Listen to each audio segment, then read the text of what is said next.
Comment gérer les reflets sur Photoshop, notamment dans le cadre de la retouche photo de produits? Bonjour à toi, c'est Jennifer de Subliphoto. Alors aujourd'hui, je réponds à une question de Andrezza qui, suite au visionnage de mes tutos, a souhaité en fait réaliser cette photo de produit, mais rencontre des soucis notamment au niveau de la gestion du reflet. Effectivement, dans ce cadre-ci, on voit bien que le reflet ne s'incruste pas très bien dans cet environnement un peu bleuté. Donc pour revenir sur les tutos dont je vous parle, effectivement c'est le tuto concernant ici la retouche de la bouteille de vin. Alors ici effectivement dans ce cadre-ci, moi je récupère le reflet initial de la bouteille de vin qui a été photographié sur un plexi noir. Donc dans ce cadre-ci ça fonctionnait très bien parce que le fond est assez foncé.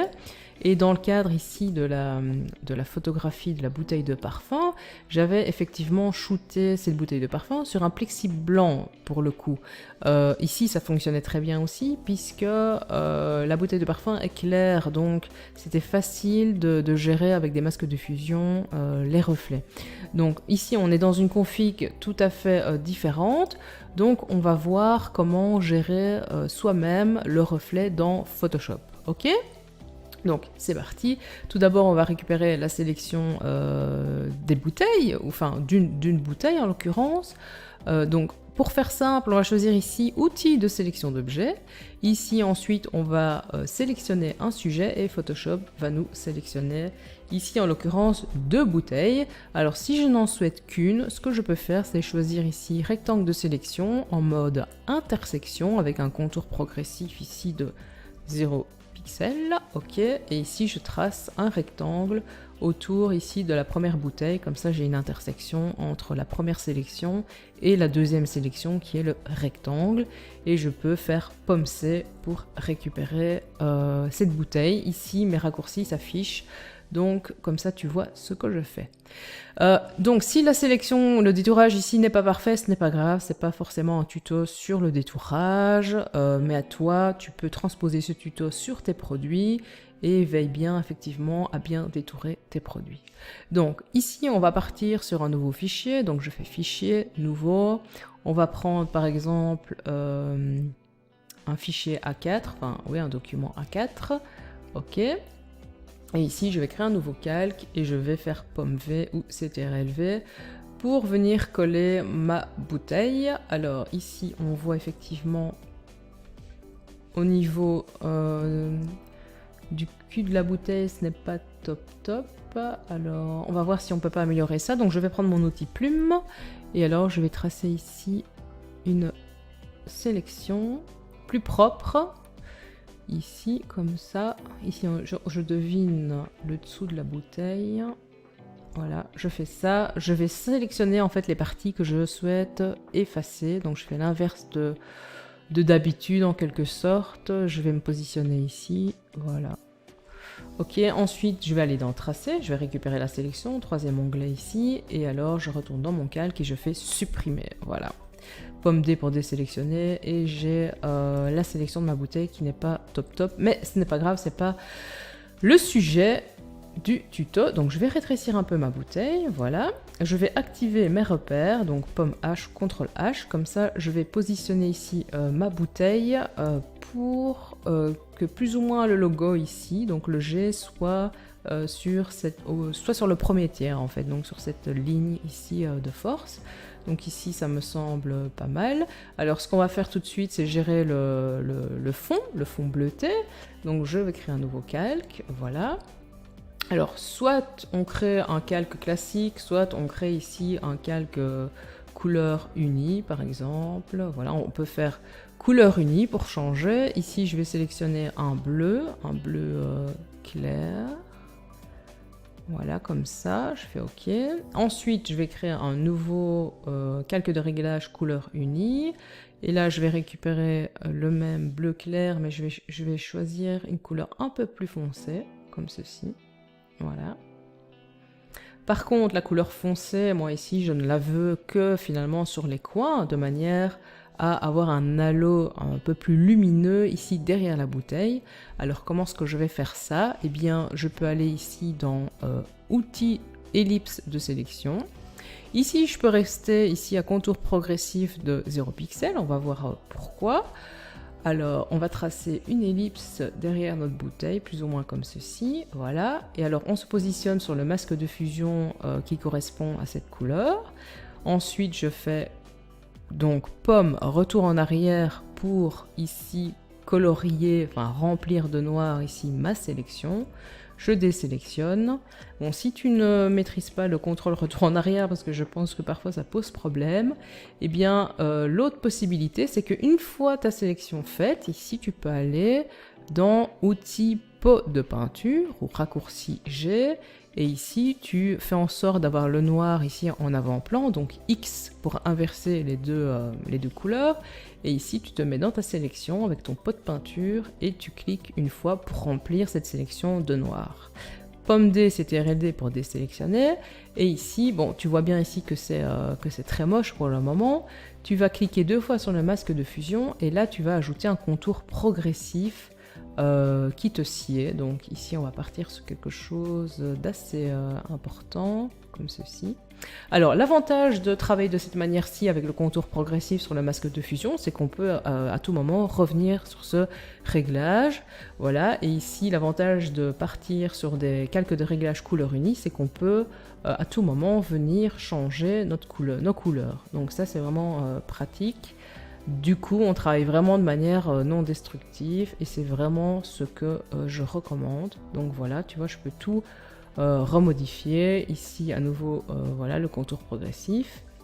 Ici, par exemple, je peux aussi décocher ici le petit cadenas, ok, et je peux ainsi transformer librement mon masque ici. Donc, CTRL-T pour l'agrandir, par exemple. Voilà. Voilà, je pourrais tout à fait le choix le tourner, par exemple. Enfin, tu vois, du coup, tu peux faire tout à fait ce que tu veux et tu es beaucoup plus libre dans tes mouvements. Ok, donc, une fois qu'on a fait ça, maintenant, on va voir comment gérer ce fameux reflet. Donc, ici, on va renommer notre calque bouteille, par exemple, pour s'y retrouver. On va dupliquer notre bouteille, donc pomme J. Ensuite, on va faire une symétrie d'axe vertical. Donc ici, je vais dans Édition, Transformation et Symétrie d'axe vertical. Ok, donc je me retrouve avec ma bouteille ici inversée, c'est parfait. Je prends aussi mon outil de déplacement, je maintiens Shift enfoncé pour déplacer uniquement de manière verticale et non pas horizontale. Je vais venir placer ma bouteille plus ou moins ici. Alors tu vas me dire qu'ici il y a un souci au niveau du reflet, alors effectivement puisqu'on a un chevauchement, mais on va voir tout de suite comment régler cela. Eh bien on va déformer ici le cul de la bouteille pour qu'on ait une petite courbe ici. Donc pour faire ça, on va faire Commande T pour accéder à l'outil de transformation libre, et ici je vais prendre l'outil transformation. Et je vais un peu zoomer pour te montrer. Et ici, on va travailler avec les poignées là. Je prends la première poignée et je fais ceci pour la déformer, pour déformer ainsi ma bouteille comme ceci. Voilà, plus ou moins comme ça. Je fais la même chose ici avec la deuxième poignée. Je veille à ce que ma déformation soit plus ou moins symétrique. Voilà, je fais ça. Je fais OK. Je vais prendre à nouveau mon reflet. Donc je vais renommer ça reflet. Et je vais le mettre en dessous de ma bouteille. Voilà, et alors je vais à nouveau déplacer un petit peu mon reflet, voilà, plus ou moins comme ça. Alors, est-ce que j'ai trop déformé? C'est possible. On peut toujours revenir peut-être sur nos réglages, voilà, commenter, je reviens ici et je fais un peu le truc inverse. Voilà, pour que ce soit un peu plus naturel. Voilà, je vais mettre mon reflet comme ça. Attention, bien déplacé verticalement. Voilà, ça me semble pas mal là. Ok, donc ensuite, pour que le reflet paraisse naturel, on va cliquer 2 fois sur le calque ici pour aller dans ce qu'on appelle le style de calque. Et pour gérer la transparence, on peut travailler par exemple ici avec cet outil comparaison sur, et là je vais choisir bleu par exemple, parce que j'ai du bleu derrière. Bon, si je choisissais gris, je pense que ça revient au même, mais ici pour être cohérent, je choisis le bleu. Donc comparaison sur le calque du dessous, et ici j'appuie sur Alt, sur le petit curseur ici et je pousse mon curseur ici vers la gauche. Ça veut dire que je fais réapparaître en fait ce qui se trouve en dessous de ma bouteille. Ça me permet de gérer le reflet de manière différente par rapport à l'opacité. Je trouve que dans ce cas-ci, ça fonctionne mieux. Donc voilà, je fais réapparaître comme ça le dessous. Ça me paraît bien. Je peux aller sur les grilles et en ajouter un peu. Non, ça ne sert à rien. Donc voilà, on va partir là-dessus. Ça me semble bien. Je fais OK. Je peux éventuellement aussi ajouter un masque de fusion sur le reflet. Et alors venir avec mon outil dégradé ici. Alors là, j'ai mon noir en avant-plan. Bien vérifier que tu as ton noir en avant-plan. Et ici, on part sur le dégradé qui va du noir vers le transparent. Avec ici une opacité de 35%, c'est pas mal. Vérifie bien que tu es ici en linéaire et que transparence ici est bien checké. Et alors ici, on va tracer un dégradé qui va du bas vers le haut. Je peux maintenir Shift enfoncé pour avoir quelque chose de très vertical. Et alors je trace plusieurs fois un dégradé comme ça pour avoir quelque chose de réaliste. Ok, donc avec ça je pense on peut être content. Après tu vois bien que c'est pas tout à fait réaliste dans le sens où il manque quelque chose et il manque ce qu'on appelle l'ombre de contact. C'est-à-dire qu'il faut simuler que la bouteille est effectivement posée sur une surface quelconque. Voilà, réfléchissante. Donc pour donner l'illusion de cela, eh bien on va sélectionner ici le cul de la bouteille. Donc je maintiens le bouton commande enfoncé, j'appuie sur ici ma vignette bouteille. Et alors à nouveau, je prends ici mon outil rectangle de sélection en mode intersection. Et là je vais tracer un petit rectangle ici pour récupérer simplement cette portion ici de la bouteille. Ok. Et alors je vais me mettre ici, donc en dessous de la bouteille et au-dessus du fond si tu veux. Je vais créer un nouveau calque que je vais appeler ombre de contact. Ombre de contact, ok.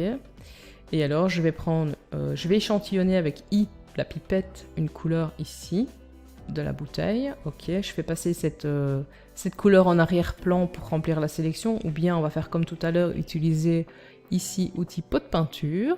Voilà, et je remplis cette sélection avec la couleur que j'ai échantillonnée. Je fais pomme D ou CTRL-D pour désélectionner.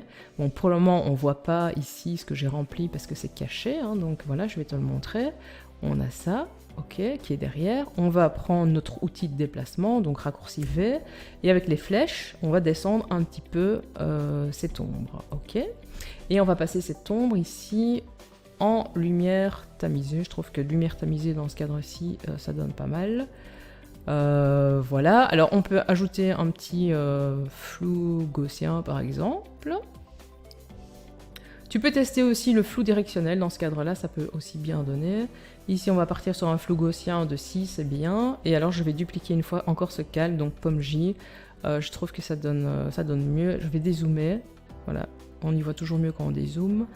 Et à la limite, je vais remonter un peu la deuxième, voilà, outil de déplacement, et je remonte tout un peu, voilà. Donc, comme ça, j'ai une ombre de contact et je n'ai pas l'impression que ma bouteille flotte un peu dans les airs, ok. Donc, ce qu'on peut faire à ce stade, c'est déjà sélectionner ici tous les calques relatifs à la bouteille avec Shift enfoncé. Je clique droit, je crée un groupe d'après les calques et je renomme cela bouteille. Alors, si on observe, qu'est-ce qui cloche encore à ce stade-ci? Eh bien, si la bouteille avait été photographiée dans un cadre bleu ciel, eh bien ici, logiquement, les hautes lumières doivent être aussi bleu clair. Donc, pour résoudre cela, ce qu'on peut faire, c'est partir sur un calque de réglage, balance des couleurs, voilà. Ici, on va passer en écrêtage, donc j'appuie sur la petite icône ici, ça veut dire que ce calque de réglage, donc pour rappel, ne va s'appliquer qu'à ce calque-ci, ok. Et alors là, on va jouer sur les tons clairs, et du coup, on va ajouter du cyan. Donc si je pousse à fond mon curseur, je vois bien que tous les tons clairs de la bouteille sont maintenant cyan. Donc je vais peut-être un peu diminuer parce que c'est un peu too much, voilà.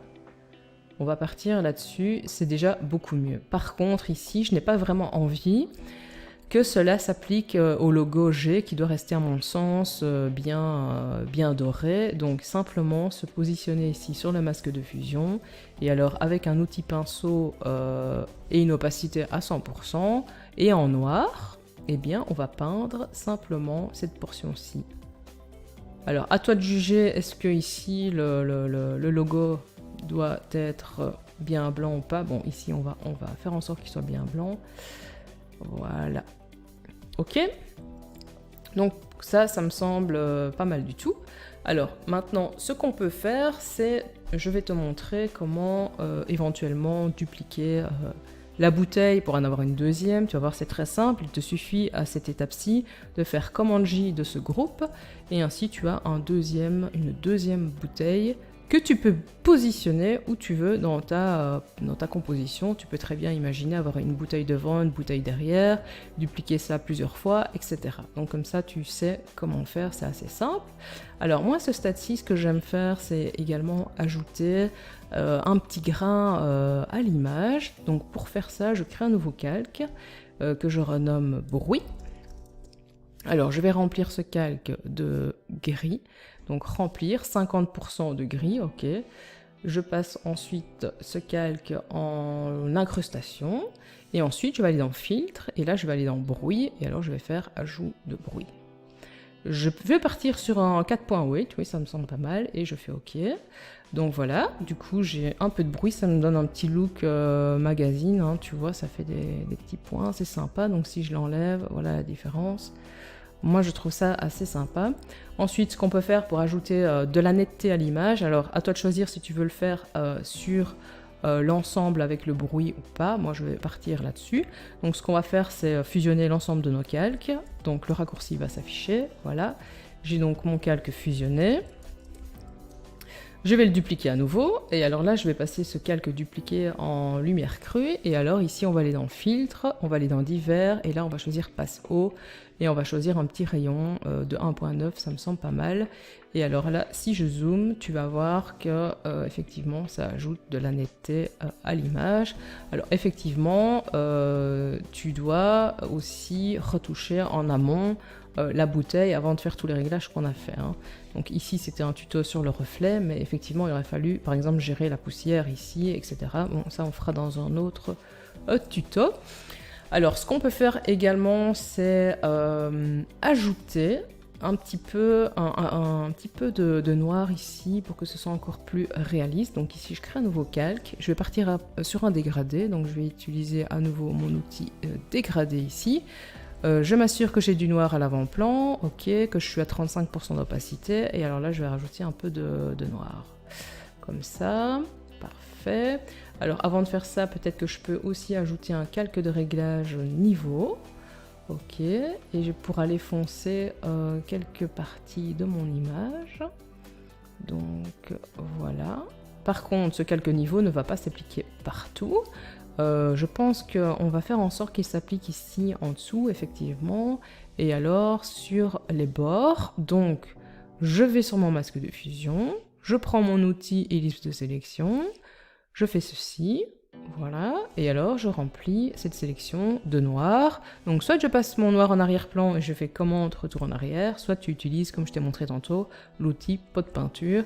Et alors ici, comme on a vu déjà, eh bien, on va ajouter un contour progressif assez important à nouveau pour accentuer le fait que les bords, donc c'est un peu comme du vignettage, hein, que les bords sont un peu foncés et que le centre est clair. Et ici on peut réactiver notre calque où j'ai mis mon dégradé foncé qui va du bas vers la bouteille.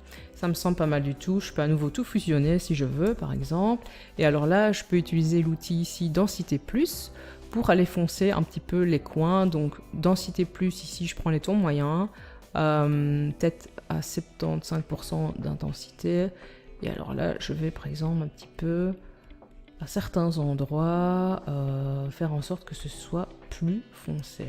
Et avant de terminer, je voulais te montrer également ceci. Si tu travailles pour un client et que finalement il souhaite changer de couleur de fond par exemple, eh bien tu peux ajouter ici un calque de réglage teinte et saturation. Ok, et ici on va sélectionner donc les sillons, puisque le fond est sciant pour le moment. Et alors là, tu peux jouer ici avec le curseur des sillons et obtenir une ambiance tout à fait différente, comme tu peux le voir. Voilà, j'espère que ce tuto t'aura été utile, j'espère Andresa que j'ai répondu à ta question. Donc si toi aussi tu as des problématiques par rapport à des projets ou par rapport à la photographie de produits et la retouche, n'hésite pas à m'envoyer tes fichiers en format RAW, c'est toujours mieux, à l'adresse jennifer@subliphoto.com, et si c'est dans mes cordes, je n'hésiterai pas à en faire un tuto.